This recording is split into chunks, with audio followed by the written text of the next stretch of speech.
भाजपा ने चल दिया बड़ा दांव। कांग्रेस महकमे में मचा हड़कंप।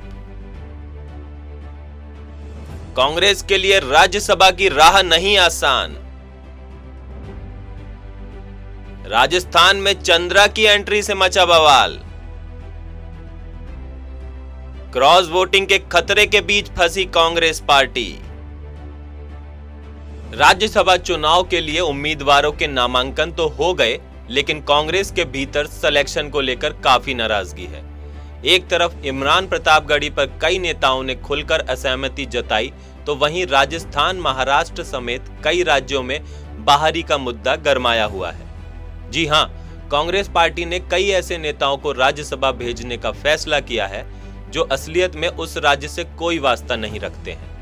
इसी का पूरा फायदा बीजेपी अपने को और मजबूत करने के लिए कर रही है और कांग्रेस पार्टी के अंदर की नाराजगी को भुनाने की कोशिश भी कर रही है। ऐसे में भाजपा की स्थिति और मजबूत होती नजर आ रही है और पहले की तुलना में ज्यादा संतुलित भी दिख रही है। भाजपा ने राज्यसभा चुनाव के लिए राजस्थान और हरियाणा से जी मीडिया कॉरपोरेशन और एसएल समूह के प्रमुख सुभाष चंद्रा और ITV नेटवर्क के कार्तिकेय शर्मा को समर्थन दिया है। चंद्रा पिछली बार कांग्रेस समर्थित वकील RK आनंद को हराकर हरियाणा से राज्यसभा पहुंचे थे।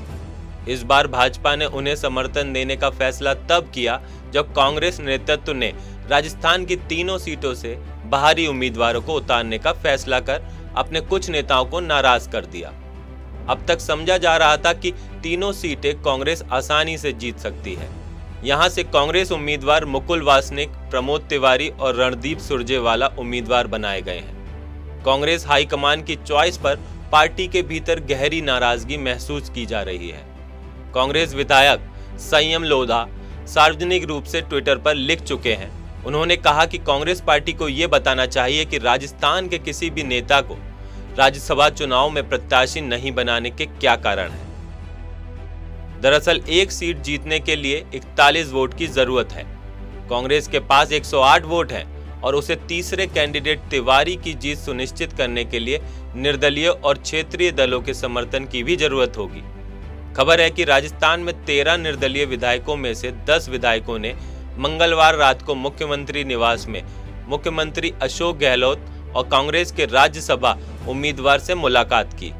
उधर भाजपा ने अपने दिग्गज नेता घनश्याम तिवारी को मैदान में उतारा है। पार्टी के पास अतिरिक्त 30 वोट बचते हैं और उसे चंद्रा को ट्रांसफर किया जा सकता है। ऐसे में नतीजा 13 निर्दलीयों पर निर्भर करेगा, जिसमें राष्ट्रीय लोकतांत्रिक पार्टी के पास 3, CPM और भारतीय ट्राइबल पार्टी के साथ 2-2 और राष्ट्रीय लोकदल के पास 1 सीट है। हरियाणा में कांग्रेस ने अपने स्थानीय चेहरे सुरजेवाला को राजस्थान भेज दिया है और दिल्ली के अजय माकन को यहां से उम्मीदवार बनाया है। उधर कार्तिकेय शर्मा के 9 वोट भाजपा से पक्के हो गए हैं। अपने कैंडिडेट किशन लाल पंवार की जीत सुनिश्चित करने के बाद पार्टी ने कार्तिकेय को समर्थन देकर बड़ा दांव चल दिया है। इसी तरह महाराष्ट्र में भाजपा ने खेल को और दिलचस्प बना दिया है, जहां एकमात्र सीट के लिए कांग्रेस ने इमरान प्रतापगढ़ी का चयन किया है, जिसकी वजह से वहां के स्थानीय नेताओं में काफी नाराजगी है। ऐसे में कांग्रेस की स्थिति अच्छी नहीं कही जा सकती और क्रॉस वोटिंग का डर बना रहने का अंदेशा है। वहीं कर्नाटका में चौथी सीट के लिए मुकाबला काफी बड़ा होने वाला है, क्योंकि भाजपा और कांग्रेस दोनों ने अतिरिक्त उम्मीदवार खड़े कर दिए हैं, जिससे JDS के लिए एकमात्र सीट जीतना भी मुश्किल हो गया है, जिसमें 122 विधायकों के साथ भाजपा के 2 उम्मीदवार वित्त मंत्री निर्मला सीतारमण और एक्टर जग्गेश असानी राज्यसभा पहुंच सकते हैं। कांग्रेस को थोड़ा डर पहले भी रहा होगा, लेकिन जिस तरह से पार्टी की राज्य इकाइयों में नाराजगी के स्वर सुनाई दिए हैं, उससे क्रॉस वोटिंग का खतरा पैदा हो गया है और भाजपा ये मौका कभी नहीं गंवाना चाहेगी। अब इंतजार 10 जून का है, जब राज्यसभा का रिजल्ट सामने आएगा। News desk, Amroha TV।